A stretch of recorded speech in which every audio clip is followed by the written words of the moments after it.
the police's Hostage Negotiators, as well as Special Task Force and other units from the SAPS, are on the ground in Mamelodi East buffer zone, responding to a hostage situation. It is reported that a police constable held his family hostage since this morning. He is alleged to have fired 2 shots before the police arrived on the scene and is refusing to let his grandmother, nephew and another young boy out of the house. At this stage, police can only confirm that the 3 people are inside the house and with the constable. Our reporter Patricia is on the scene there and joins us now. Patricia, what do we know so far about the ability of the hostage negotiators to make contact with the constable or any of the people inside of the house?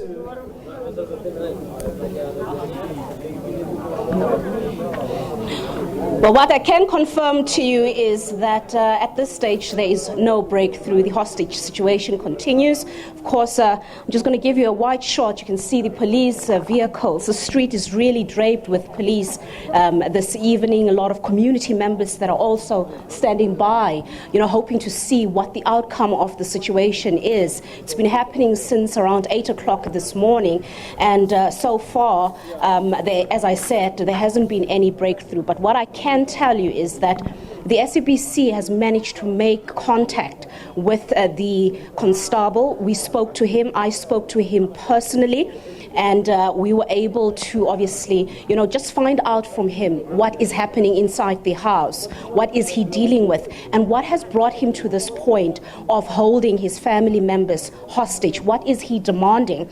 And I must tell you, he sounded a bit disorientated. He sounds very angry. He is speaking non-stop. It's literally like he's having verbal diarrhea.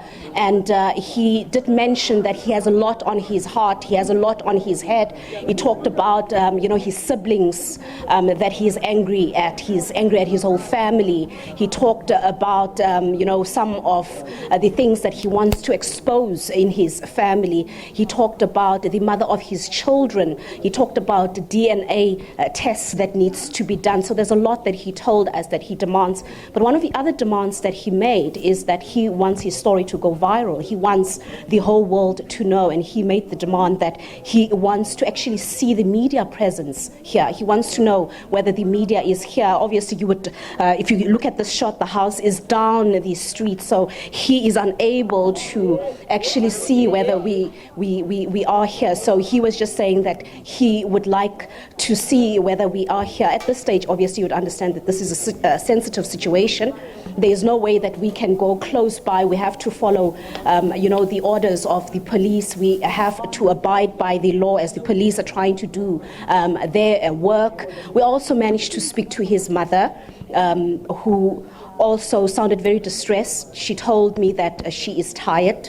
She is just hoping that she can get help. She was speaking in Setswana, and she just repeatedly said that she is just asking for help. She's begging for help. She's tired. It's been, hours that she's been there. I asked him if he is armed, whether he has a weapon with him. He could not give me that answer straight. But he did say that he's not planning to harm anyone. He just wants his story to be known. He just wants his frustrations to be heard. He's been dealing with a lot, and no one is taking him seriously. So I was not able to go further than that. Obviously, I had to come and just, give this report. We'll try and make another connection with him and hear exactly, what is his situation inside. We were not able to speak to the other family members, but we spoke to him. We spoke to his grandmother or mother, as I said, who sounded very distressed and begged just to get help. And he just said that he is just, hoping that somebody would hear him out. Sounds like somebody that is emotionally tired, somebody that has a lot on his heart. So, of course, you heard earlier the police briefing us about, their operation. The police teams that are negotiating with him. Earlier, we heard the Major General who told us, and that is Tina, who told us that they have managed to calm him down. They have managed to sort of, just bring him to a calm level. But so far, there hasn't been any breakthrough. It is still, what has been happening the whole day through. And police are dealing with a sensitive situation as we heard earlier, and one of their main goals is to make sure that they bring everyone alive out of that house. Whether that will happen this evening, we're not sure. We're not sure how exactly the situation will turn out. We've also managed to, try and touch base with the community members. These are the men and women who know him personally, who've shared life with him. Many have described him as a gentle soul, a good person. Many have described him as a high achiever, somebody who's quiet, who has worked very hard over the years. So many are shocked that matters have turned to this level. Many are also asking, what can they do? What has happened? What has pushed him to this point where he's actually holding his family members hostage? But as he told us in his own words, he's heavy-hearted. He feels that he has tried so hard over the years, but it seems like he's not being taken seriously by his family members. Whatever that means, we're not sure. Obviously, it's very vague.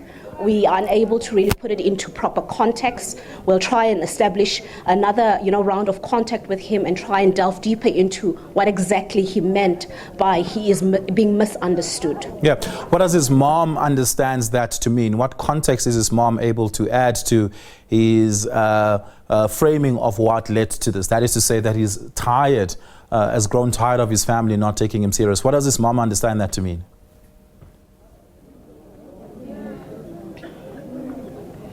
Well, we didn't go that far with her. She was very emotional.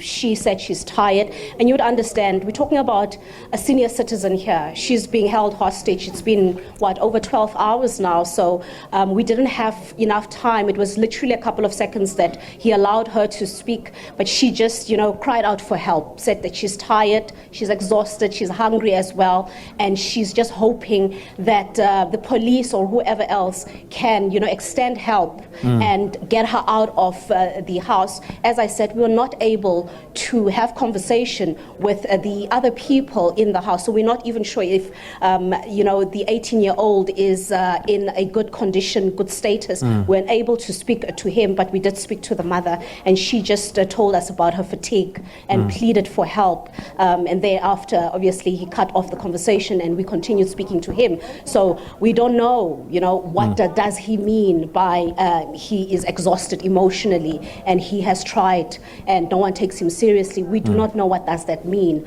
We do not know what has happened in his life, what is he dealing with in terms of his family affairs, his relationship, or whatever else that might be bothering him. And that is why we were trying to, get contact with him to try and get that information out and see if we can find a way to intervene, in particular, to find a way for him to release his mother at this juncture. Yeah. Just give us a sense of this. You were unable to confirm with him whether or not he's armed, but has the police been able to confirm whether he has his service pistol in his possession?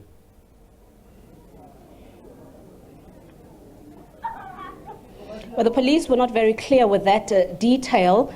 Obviously, it's sensitive at this stage. They could not tell us exactly what is happening there. As you heard earlier, the interview that we did with the Major General, he did mention repeatedly that although they have managed to calm him down, it remains a very sensitive situation. So hence we try to figure out whether he still has his pistol with him or not.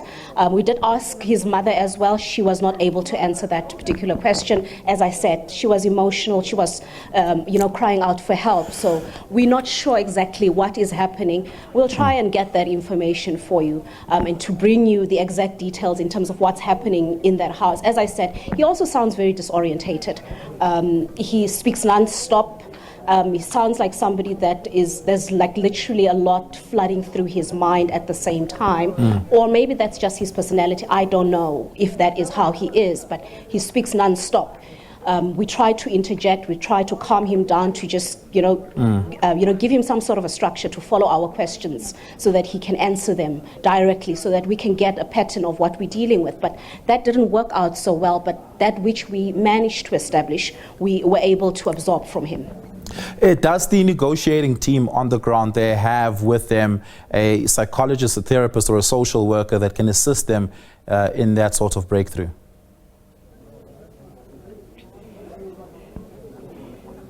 Well, what I can tell you is that there is a multi-pronged team on the ground. The exact breakdown of who is part of that team, we do not know, but the police did bring, a group, a multidisciplinary team that is here to respond to whatever comes out of the house or whatever happens in the house. So I'd like to believe that the social psycho services from SAPS are also on the ground. Of course, as part of the sensitive nature of this particular operation, they are unable to tell us exactly who is here and who's not here, but we know that there is a lot of police. This whole street, literally, as you walk down, is draped with police, and all of them are here to play a particular task, a particular role. So I think those services are definitely here, in particular if you take into consideration how dire the situation is, how sensitive the situation is, and it would mean that they will need that immediate and direct response should anything develop from, of course, the house. Anything can happen at any time, and as I've just mentioned, having spoken to him, having spoken to his mother, he sounds very stressed out, she sounds very stressed out. So the sensitivity and severity of the situation is compelling for immediate responses, and I think that is what the Major General also told us earlier here, that they've got those services on the ground, but their main goal is to deal with this situation as sensitive as possible, making sure, their main goal is to make sure that they bring out everybody out of that house alive, if possible. But you would understand that if push comes to shove, things might turn uglier. Yeah, Patricia, thank you so much for that report. We'll touch base again when there are any new developments. Really do appreciate it. Patricia Visagie, SABC News reporter there on the ground.